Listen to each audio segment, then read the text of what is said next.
பல்வேறு செய்திகளை இனி சுருக்கமாக விரைவுச் செய்திகளாக காண்போம்.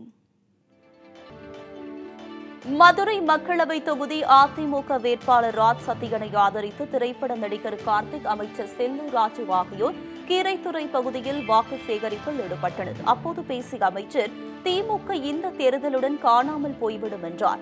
தோல்வி பயம் காரணமாக எதிர்க்கட்சித் தலைவர் மு.க.ஸ்டாலின் தரம் தாழ்ந்த தனிநபர் விமர்சனங்களை முன்வைப்பதாகவும் புகார் தெரிவித்தார்.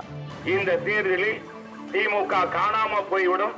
இதோடு திமுகவுடைய எதிர்க்கட்சி தலைவர் கூட அடுத்த தேர்தல் திமுகவின் தலைவர் ஸ்டாலினுக்கு எதிர்க்கட்சி தலைவராக கூட ஆக முடியாது. மக்கள் அந்த அளவுக்கு அவருக்கு தரம் இல்லை, தகுதி இல்லை என்பதை மக்கள் உணர்ந்து விட்டார்கள். அது அழிக்க முடியறதில்லை. அவங்களால வார்த்தைகளை கொட்டிடுறாங்க, அப்புறம் அள்ள முடியாது.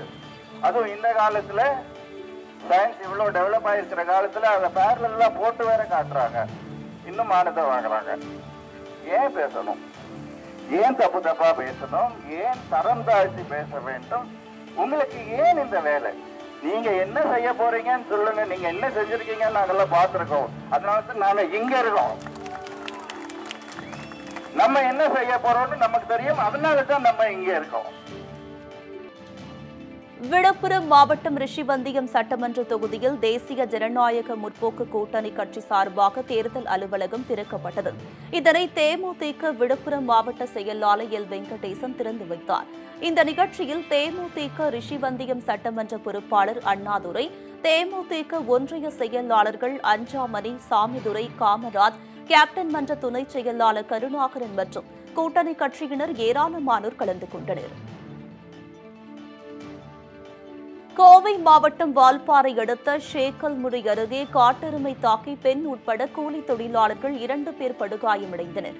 அவர்களின் அலறல் சத்தம் கேட்டு அக்கம் பக்கத்தினர் விரைந்து வந்து மருத்துவமனையில் அனுமதித்தனர். மேலும் அப்பகுதியில் வனவிலங்குகளின் நடமாட்டம் அதிகமாக உள்ளதாகவும் இதனை தடுக்க வனத்துறையினர் நடவடிக்கை எடுக்க வேண்டும் என்று அப்பகுதி மக்கள் கோரிக்கை வைத்துள்ளனர்.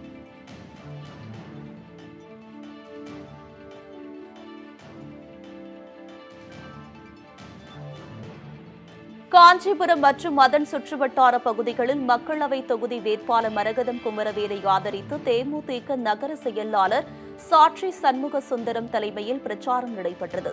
மேட்டுத் தெருவில் தொடங்கி மூங்கில் மண்டபம், காஞ்சிபுரம் மார்க்கெட், காஞ்சிபுரம் பேருந்து நிலையம் உள்ளிட்ட பகுதிகளில் துண்டு பிரசுரங்கள் வழங்கி தேமுதிகவினர் வாக்கு சேகரித்தனர்.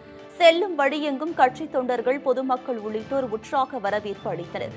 அவைத்தலைவர் மணிவண்ணன், பொருளாளர் பாலமுருகன், காஞ்சி குமார், சுபாஷ் மற்றும் தேமுதிக நிர்வாகிகள், தொண்டர்கள் உள்ளிட்ட ஏராளமானோர் இந்த வாக்கு சேகரிப்பில் ஈடுபட்டனர். திண்டுக்கல் மாவட்டம் கொடைக்கானலில் அண்ணா சாலை அருகே தேமுதிக கட்சி அலுவலகம் திறக்கப்பட்டது. இதனை தேமுதிக நகர செயலாளர் செந்தில்குமார் ரிப்பன் வெட்டி திறந்து வைத்தார். இதில் நகர நிர்வாகிகள், மகளிர் அணியினர், தொண்டர்கள் என்று ஏராளமானோர் கலந்து கொண்டனர். இதனைத் தொடர்ந்து திண்டுக்கல் மக்களவை தொகுதி பாமக வேட்பாளர் ஜோதிமுத்துவுக்கு ஆதரவாக அவர்கள் வாக்கு சேகரிப்பில் ஈடுபட்டனர். விழுப்புரம் மக்களவை தொகுதி தேமுதிக நிர்வாகிகளின் ஆலோசனைக் கூட்டம் தனியார் திருமண மண்டபத்தில் நடைபெற்றது. மாவட்ட கழக செயலாளர் எல். வெங்கடேசன் தலைமையில் நடைபெற்ற இந்த கூட்டத்தில் கேப்டன் விஜயகாந்தின் ஆணைக்கிணங்க விழுப்புரம் மக்களவை தொகுதி வேட்பாளர் வடிவேல் ராவணனை வெற்றி பெற செய்ய தேவையான நடவடிக்கைகளை மேற்கொள்ள வேண்டும் என்று அறிவுறுத்தப்பட்டது. இதில் ராஜா சந்திரசேகர், புருஷோத்தமன், தயாநிதி, கணபதி, மணிகண்டன், சுபாஷ், சூடாமணி உள்ளிட்ட தேமுதிக நிர்வாகிகள் கலந்து கொண்டனர்.